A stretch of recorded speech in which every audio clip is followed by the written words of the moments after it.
Judges 15. So you should have your Bibles open to Lesson 90. We'll take a look at Samson's last days. So we've seen his birth. We've seen some of the beginnings of his life, some of the struggles that he had. And now we'll see his last days here. So Lesson 90. I'm going to begin reading at Judges chapter 15. Beginning at verse 9, so he had slain many of the Philistines because of what had happened to his wife. They had killed her or burned her and her father, and so Samson avenged them, and he smote them and killed them, and then he left off at a place where you say the rock Etam. Okay, verse 9, Then the Philistines went up and pitched in Judah and spread themselves to Lehi. And the men of Judah said, Why are ye come up against us? And they answered, To bind Samson are we come up, and to do to him as he hath done to us.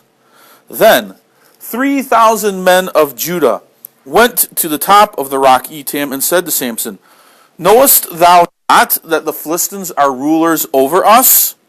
What is this that thou hast done unto us? And he said unto them, As they did unto me, so have I done unto them. And they said unto him, We are come down to bind thee, that we may deliver thee into the hand of the Philistines. And Samson said unto them, Swear unto me, that ye will not fall upon me yourselves. And they spake unto him, saying, No, but we will bind thee fast, and deliver thee into their hand. But surely we will not kill thee. Sorry, wind blew that there. Surely we will not kill thee. And they bound him with 2 new cords and brought him up from the rock. So, a few things there. Samson is up on rock Etam. We talked about that in devotions this morning. It's not good for us to be alone, a loner.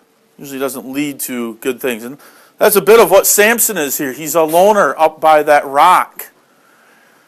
But while Samson is there, the Philistines, who again control the land here, they take that's the Israelites, but they take a whole bunch of men and they go up into the land of Judah, so that the men of Judah go, Why are you here? Why are you bothering us? We're already your servants. We're already captured by you.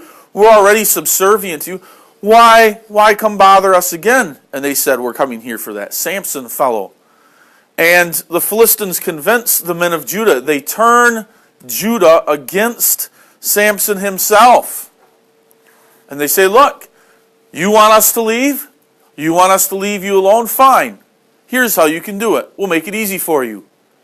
Go ahead and you capture Samson. You see, the Philistines were sick and tired of trying to capture him, probably. They knew the Lord was on his side. They knew of the troubles and difficulties that they were having, so they convinced the people of Judah to help them. So they knew that they would have a hard time capturing him, but here they go to the men of Judah. So what happens there? Well, the men of Judah agree. We want these Philistines out of here. It's not like Samson is, like we said, it's not like he's that leader some of the other prophets have been or judges have been, but he's kind of a loner. And so the people think, well, fine, we'll get the Philistines to leave us alone. Now this is probably the ungodly contingent, because those who love the Lord wouldn't do that, but the ungodly, we just want to get rid of these Philistines, get them out of our land so we can go back. They're so complacent, they'd rather have life under the Philistines, which would be easier than a life of having to fight the Philistines.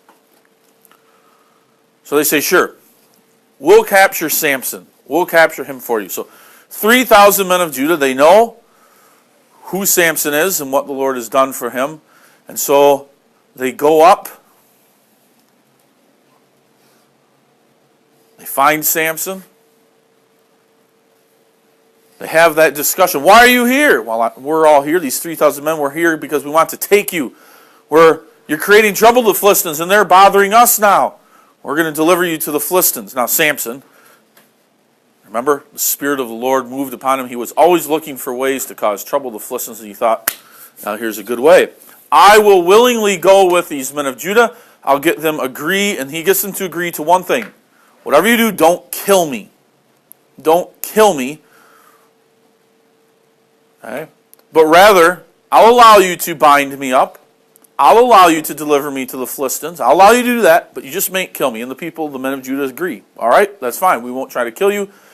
Let us just bind you up and take you to the Philistines. So that's what happens. He's bound up with 2 new ropes, we read. Okay? And he's taken 2 new cords, and he's brought them from that rock of Etam to a place, Lehi. And let's see what happens there. Verse 14. Okay, follow along here. And when he came unto Lehi, the Philistines shouted against him. And the Spirit of the Lord came mightily upon him, and the cords that were upon his arms became as flax that was burnt with fire. In other words, it's powerless. And his bands loosed from off his hands. And he found a new jawbone of an ass, and put forth his hand, and took it, and slew 1,000 men therewith. And Samson said, with the jawbone of an ass, heaps upon heaps, and with the jaw of an ass, have I slain 1,000 men. And it came to pass, when he had made an end of speaking, that he cast away the jawbone out of his hand, and called that place Ramoth Lehi. And he was sore athirst, and called on the Lord, and said, Thou hast given this great deliverance into the hand of thy servant, and now shall I die for thirst, and fall into the hand of the uncircumcised? But God clave an hollow place that was in the jaw, and there came water thereout. And when he had drunk, his spirit came again, and he revived. Wherefore he called the name thereof Enhakkore, which is in Lehi unto this day. And he judged Israel in the days of the Philistines 20 years. So he's brought down to the Philistines at Lehi, and they shouted. We can imagine the vain curse words coming out of the mouths of this mob of people, maybe even throwing objects and saying and hurling all kinds of things towards Samson. Well, Samson, now having this host of Philistines in front of him, where they think he's powerless and have got control of them and he can't hurt them, they probably get close to him and get right up in his face and begin to mock him and make fun of him and his God and his Lord and everything else. And Samson, given special strength by the Lord, is able to break those 2 ropes as though they were nothing, as though they were burnt pieces of cord which snap in an instant. Anybody can pull them apart.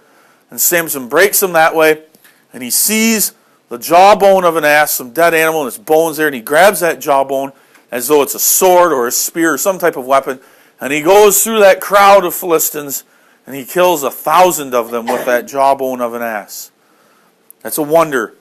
That's a miracle. That one man can kill 1,000 Philistines in a very short period of time with just the jawbone of an ass. But that's what Samson does. This is God working here. Okay? God is working here. I wonder what the men of Judah were doing, because remember, they had brought him down. Were they standing on and looking on? Did they join in the battle? Were they amazed? Were they afraid? We don't read much here in the Bible, but we can imagine they stood there amazed at what the Lord was doing here. Okay? Now, the battle gets over, we read, and Samson is thirsty. So thirsty that he begins to think, I'm going to die. And so he asks the Lord for water. And the Lord takes that jawbone of an ass, there's a hollow in there, and water begins to pour out so that Samson can take that water now and drink it to be refreshed, to gain back his energy and his zeal. And we see that the Philistines were judged for a long period of time. And some years must have passed. There was probably peace in Israel. But now we go and we find Samson in a new place, Gaza. That's chapter 16. So we want to pick up there and see what was going on. Chapter 16, verse 1. Then went Samson to Gaza, and saw there an harlot, and went in unto her. And it was told the Gazites, saying, Samson is come hither. And they compassed him in, and laid wait for him all night at the gate of the city. and were quiet all the night, saying, in the morning, when it is day, we shall kill him. And Samson lay till midnight, and arose at midnight, and took the doors of the gate of the city, and the 2 posts, and went with them, bar and all, and put them upon his shoulders, and carried them up to the top of an hill that is before Hebron. And he came to pass afterward, that he loved a woman in the valley of Sorek, whose name was Delilah. And the lords of the Philistines came unto her, and said unto her, entice him, and see wherein his great strength lieth, and by what means we may prevail against him, that we may bind him to afflict him. And we will give thee every one of us 1,100 pieces of silver. We'll stop there. So Samson, he is here in Gaza. Again, we see him falling into that sin of lust, lusting after women. Finds his pleasures, his earthly pleasures, falling into sin with these women. And again, that's what brings him to this place, to Gaza. There's an harlot, a woman there who is not married to any particular man, but lives her life with many men. And he goes into her, and the people of the city of Gaza see that and think, aha, the door is shut. He's closed in there. He's going to be spending the night at her house. We'll lock up the city, close the doors, and in the morning, before he can get out of here and escape, we'll be ready to capture him and take him. Meanwhile, again, the Lord knows the hearts and minds of all men, and he puts into the heart of Samson, for whatever reason, Samson is awake at midnight. And God works in Samson so that he's not going to be captured, but rather teach a lesson to people. What does he do?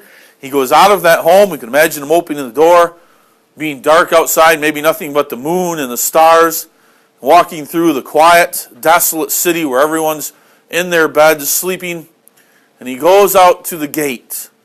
And there is the gates built into the wall of the city. These aren't thin little doors, nothing like the doors that we have, but these are thick, huge doors to be able to keep out battering rams, to be able to keep out whatever other type of weapon the enemy may have to try to break that door down.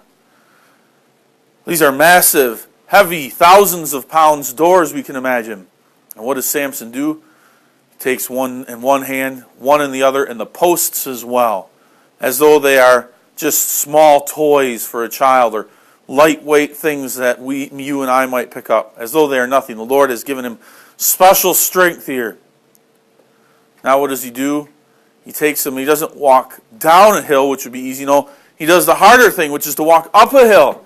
And he takes them and sets them up there on the hill for all the people to see, so that the people of Gaza, in the morning when they awake, to their shock and dismay, there's no guards, there's no doors on their city. Any enemy could have come in and out during the night and attacked them.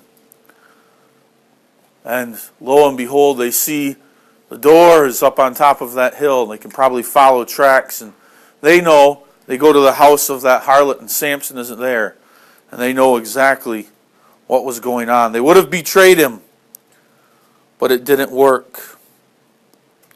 What does Samson do instead?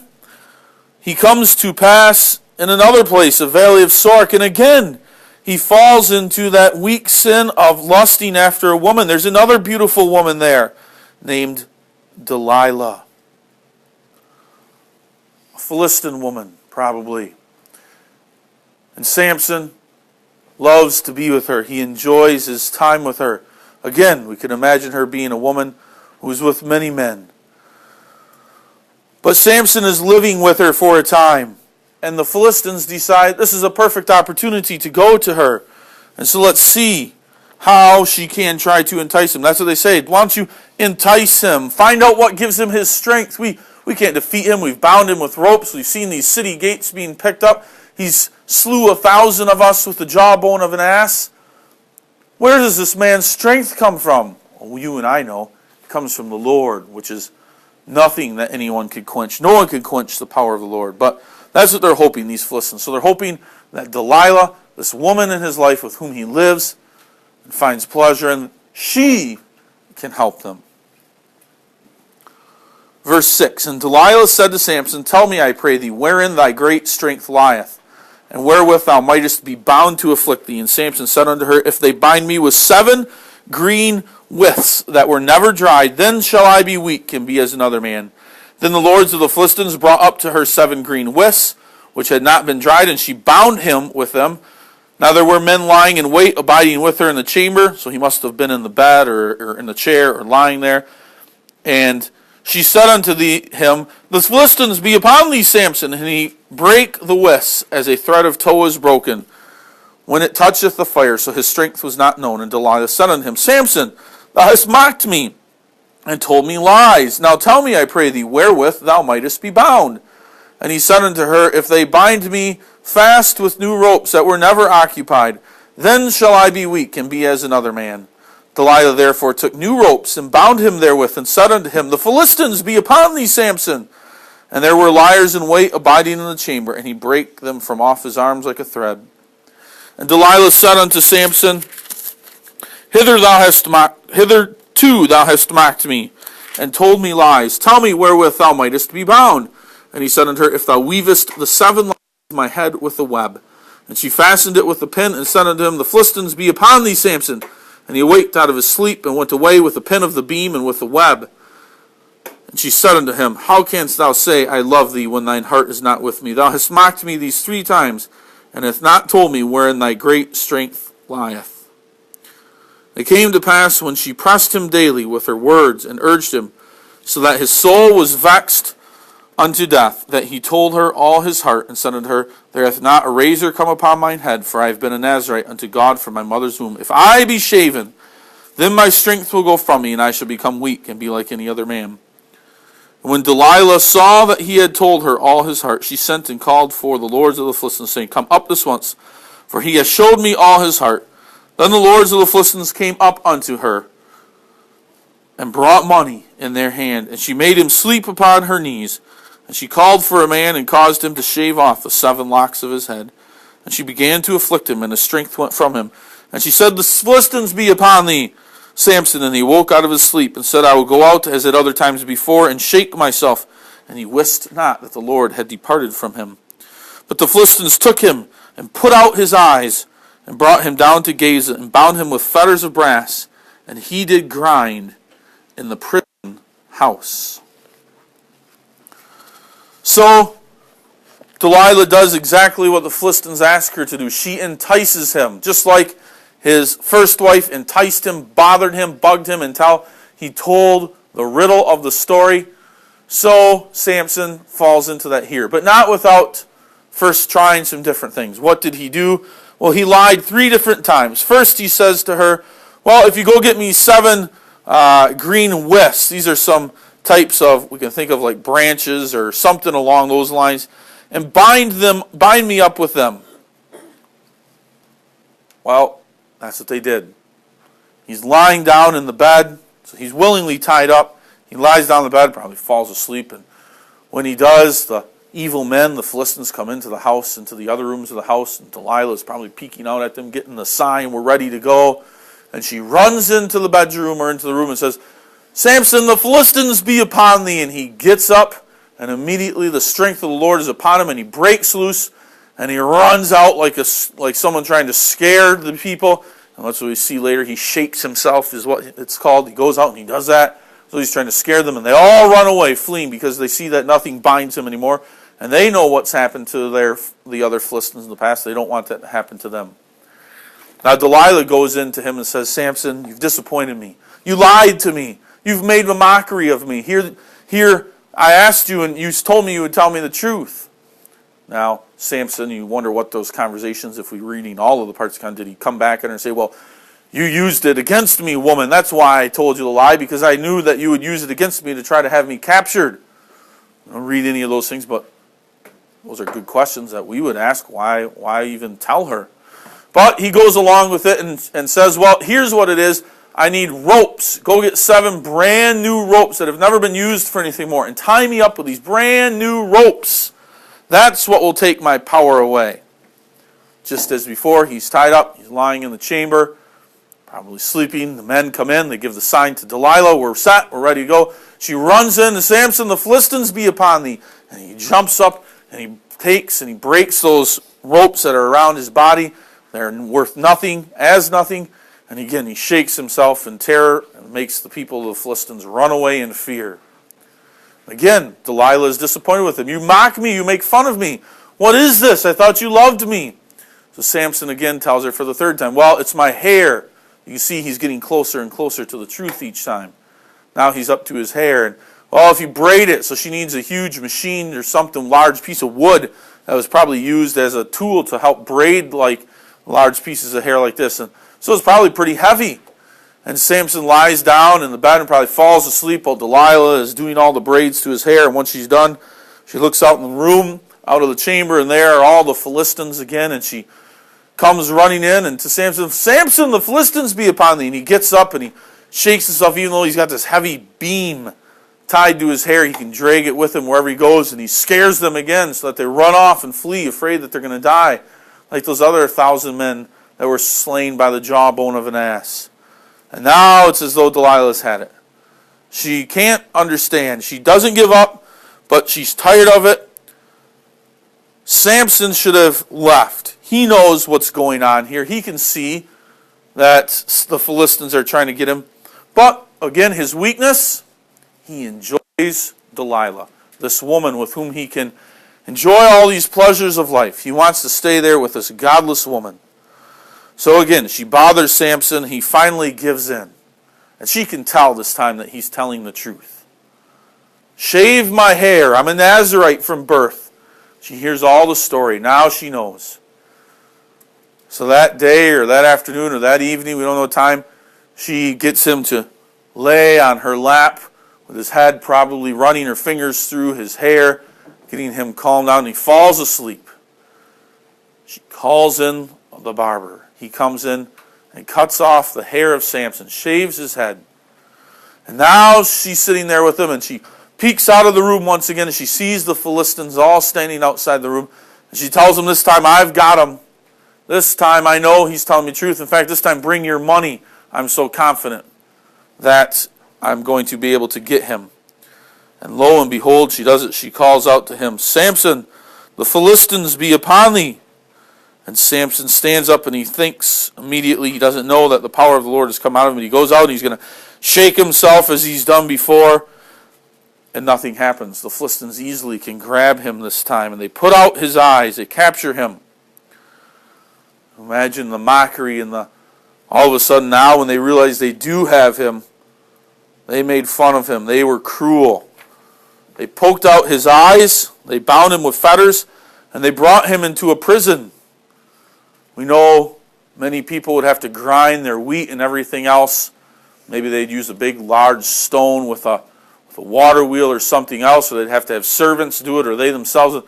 Well, the Philistines, they can take their slaves, and so they take Samson and other men and probably put them down in a basement type of place where they're chained to a central beam, and they all have a pole.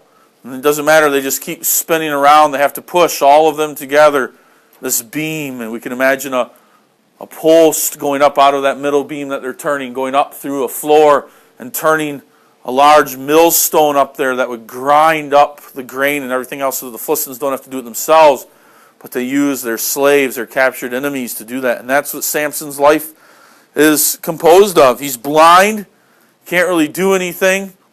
He's chained down wherever he goes because they show him, I'm sure, with respect, knowing that the Lord could give him that power.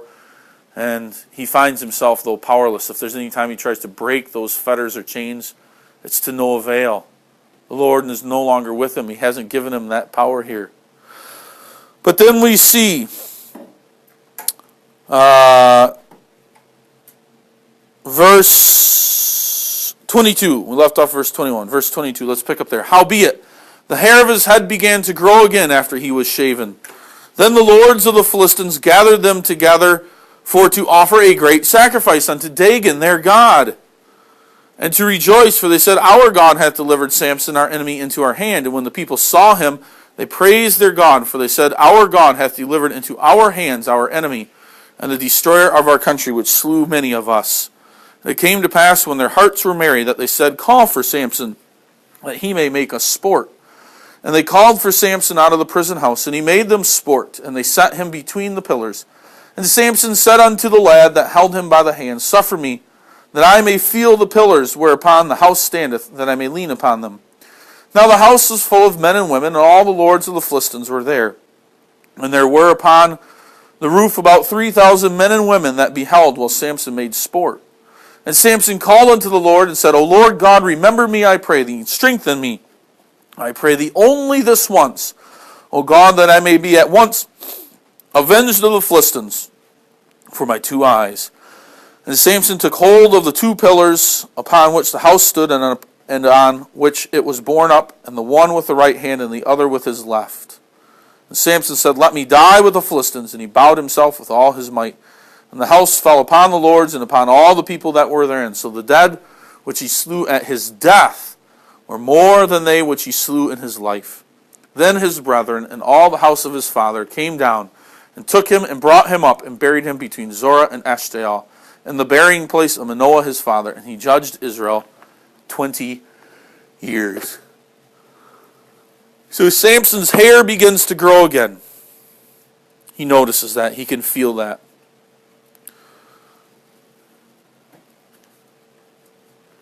Samson is in this house here of Dagon, again, probably down in the lower part in the basement area, maybe being used as a servant to do some menial tasks and labor there. For the Philistines are celebrating to their god Dagon. And they even made fun, or you can see that they're happy about Samson being in prison. And they want to call for Samson. And they bring him out of the prison house where he's at. What does he do? He's probably kept in a waiting place, or after they made fun, let's put him down here in a safe place for the time being, and so on.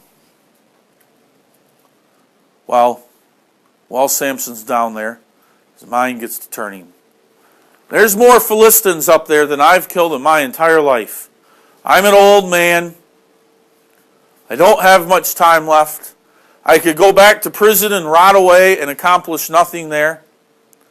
Or I can ask the Lord to give me power this one last time, and I can deliver my people from the Philistines by causing this temple to break. What we unfortunately see here is that Samson also knows that he is going to be dying here. He's willing to give his life for the life of his people. And so Samson calls a young lad over. He's blind, he doesn't know where he's going, and he asks that young lad for directions. Probably asks him, bring me to the pillars in the centermost part of this house. And the lad brings him there and puts his hand up upon them so that he knows which ones are the ones he needs to stand below. And then Samson prays to God and asks God for him to give him one last time, Lord, give me strength. And so the Lord answers the prayer of Samson in the affirmative that he will do so. And Samson can take those 2 pillars, gets them so that they fall, they tumble out of the way. Now there's no more support for that house, and it begins to crumble and fall. And imagine a big heavy roof over top of it made out of stone and everything else, and it comes crashing down. And it crushes all of those Philistines in there. Samson dies too along with them. So that, again, we read more people died in this one instance than Samson had killed in all his lifetime. So if he had killed thousands before, imagine how many he killed here. Samson, his body must have been able to be found in that pile of rubble, because his family members come and take his body away and bury him in a place, in the burying place of Manoah, his father. So Samson, dies fighting this battle of faith. Samson is a hard man for us to understand. He's a man who was a bit of a loner. He wasn't the great celebrated leader who ruled over the people like other men had. Gideon, Jephthah. But he still helps to deliver the people. And yet Samson is a man with weaknesses. We know he's a man blessed by the Lord. He's one of God's children. He's called a hero of faith. And yet he's got this, we're always kind of set back by this weakness that he has. Weakness for falling into the lusts of women. He's got faults. He's not perfect. We aren't either. None of us are perfect. It doesn't make an excuse. It doesn't say, well, Samson's not perfect and he did those things and God saved him, so I'll go ahead and I can do those same sins and God will forgive me. Yes, God will forgive our sins, but it's not a child of God who's going to say that. A child of God would never say, I'm going to go run and do all these 52 fun sins because I know God will forgive them of me. That person is showing that they know who God is. They know how God works. They really don't have the love of God in their hearts. So we often get a little bit confused here with Samson and just how he lives his life. He has great love for God and for God's people, but he also has a love for the flesh and the sins of those flesh and that flesh. So that's the life of Samson. He was a judge who God had prepared, so we saw he delivered the people from the Philistines. He judged Israel for a total of 20 years, and he delivers the Philistines. So now both the Philistines and the Amorites have been driven out of the land, but that doesn't mean that everything is hunky-dory or perfect. We'll see here what goes on in the future with Israel. Do they continue to fall back into that cycle? Do they finally turn from their ways? We'll have to take a look at that next lesson.